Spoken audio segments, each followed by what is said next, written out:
కిసాన్ సమ్మాన్ నిధి యోజనలో లబ్ధి పొందుతున్న రైతులకు కొత్త అప్డేట్. 2000 విడుదల నిధులు వచ్చే జాబితాలో 3 కోట్ల మంది రిస్క్ లిస్ట్ లో ఉన్నట్టు సమాచారం. వారికి తదుపరి విడత 2000 రాకపోవచ్చని పలు మీడియా కథనాలు చెబుతున్నాయి.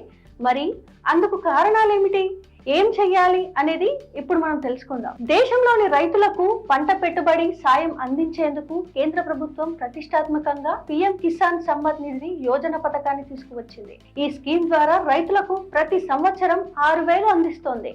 3 విడతలుగా 2000 చొప్పున నేరుగా రైతుల ఖాతాల్లో నిధులు జమ చేస్తోంది. ఇప్పటి వరకు 19 విడతల నిధులు విడుదల చేశారు. ఫిబ్రవరి 24, 2025 రోజున ప్రధానమంత్రి నరేంద్ర మోదీ నిధులు విడుదల చేసిన సంగతి తెలిసిందే. అయితే ఇప్పుడు 20వ విడత నిధులపై చర్చ కొనసాగుతోంది.